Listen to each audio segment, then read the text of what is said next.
Alright, story time. So I grew up in a Christian homeschool family in the 2000s, so we never saw anything that was currently airing on television. Only direct-to-video series, i.e. VeggieTales, or old sitcoms from the 50s and 60s. So Nickelodeon, Cartoon Network, Disney Channel, I had absolutely no idea what any of those channels or shows were about as a kid. I would see ads for things like SpongeBob or Powerpuff Girls, but I never had the means or the desire to watch them. Probably the show I saw the most ads and merchandise for as a kid, however, would be the Disney Channel show Phineas and Ferb. I caught a glimpse of it once or twice in the dentist's waiting room, but I made it a point to try not to watch waiting room TVs. If it wasn't black and white or talking vegetables, the show was probably heathenistic anyway. But now that I'm an adult and I've got Disney Plus, I've decided to go ahead and watch Phineas and Ferb to see what all the fuss was about. And even though I never saw it as a kid, boy howdy am I glad I've discovered it as an adult. So, for this still frame review, I'll tackle my first television review with Phineas and Ferb. Mom! Phineas and Ferb are making a title sequence! So the premise of basically every episode is as follows. Phineas and Ferb are two genius stepbrothers who build wild, fantastical inventions every day during the summer, usually while their mom is out of the house. This infuriates Candace, their older sister, who's convinced that the boys should get in trouble for building these things, so she spends her day trying to get their mom to bust them. Meanwhile, the family's pet platypus Perry is living a double life as a secret agent. He works for the organization without a cool acronym under orders from Major Monogram, and spends his days fighting the evil scientist Dr. Doofenshmirtz, who also builds wild, crazy inventions, but he calls them innators. Perry always busts Doofenshmirtz, destroying the innator of the day, and usually something in their fight causes whatever Phineas and Ferb have built to disappear. So when Candace drags her mom back into the backyard, there's nothing there, and she fails in getting her brothers busted. That's the formula, and they use it for almost every single episode. Now that you know what the series is about, let's talk about its good points. First off, this show is funny. Like pretty darn funny. There's the regular cartoony slapstick and non sequitur humor that usually accompany kids shows, but there's also a lot of adult humor. And by that I don't mean dirty jokes, I mean intelligent humor. There's a mix of self-aware humor. I'm just saying, as a non sequitur, a talking zebra just seems a little... Forced. Yeah, forced. Classic pop culture references. Hey, you! Stop letting my balloons go! Observational humor.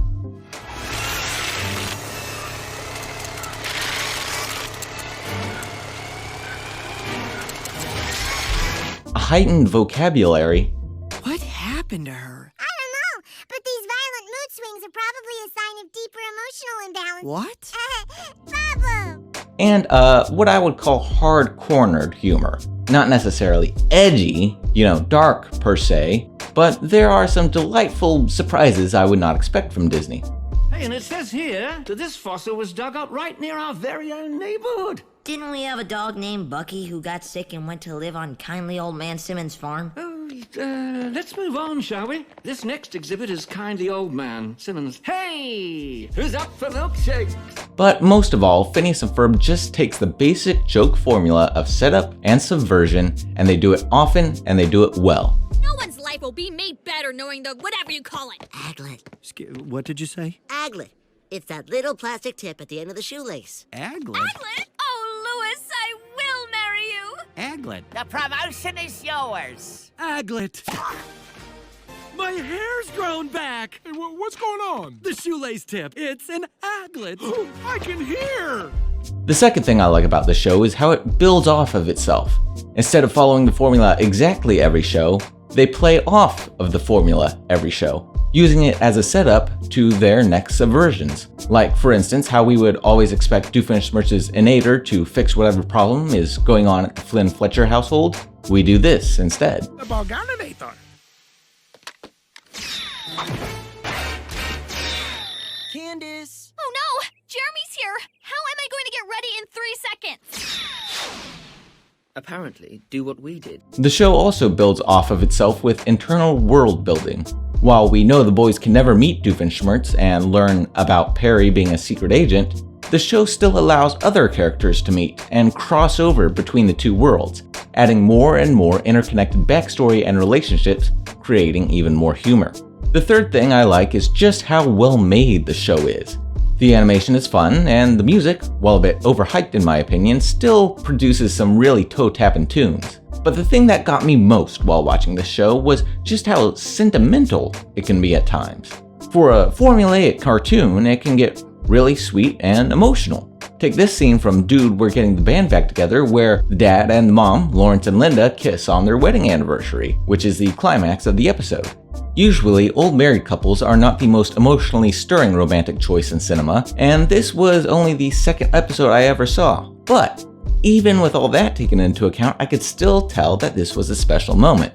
It was a combination of callback, cross-cutting, and the musical choice that made it all come together. I attribute the sentimentality 100% to good filmmaking. And the fourth and final point I want to make is probably my favorite thing about Phineas and Ferb. So many kids' cartoons are about the smart versus the dumb, and usually it's the smart kids versus the dumb parents. And that's the direction I thought this show was going when I first started watching, especially when the mom never noticed the boys' inventions. But later I realized that this was just the rules of the world, and throughout the series we actually learned that the parents are actually creative geniuses in their own right. In fact, everyone in the show is smart one way or the other. So Phineas and Ferb is not about smart versus dumb. Rather, the show is all about the content versus the discontent. The boys are content, thinking their mom would be okay with their inventions if she ever saw them. Linda is content, thinking her boys are normal kids, and Lawrence actually knows about the boys' inventions, but through miscommunication also thinks Linda knows about it and is okay with them, so he's content going along with the boys and their adventures. Candace is the only discontent member of the household. She just cannot stand the fact that the others are happy with this arrangement. She always has to meddle and cannot leave well enough alone. Same thing with Doofenshmirtz. While his stated objective is to rule the tri-state area, most of the time he just uses his innators to get rid of things that annoy him. He's never content with the way the world is or how it treats him, and he constantly feels the need to change it. Perry the Platypus serves as the counterpoint, keeping the world safe and running the way it always has been. Not only is this content versus discontent dynamic a relatively unique theme, but it also really resonates with me, my personality, and the personalities of the people in my own life. So those were all the good points. Are there any bad points? Very few. The one truly bad episode is some weird flash animation webisode type thing that somehow found syndication, but it's not on Disney+, so we don't have to worry about it. And I will say, roughly the first half of season 1 is not bad, but only decent. It doesn't yet have that Phineas and Ferb zing that characterizes the rest of the series. But overall, on my scoring scale of A through F, I'm gonna have to give Phineas and Ferb an A for Aglet. This is a fantastic cartoon show. It's not just good for a kid's show, it's not just good for a cartoon, it's just good.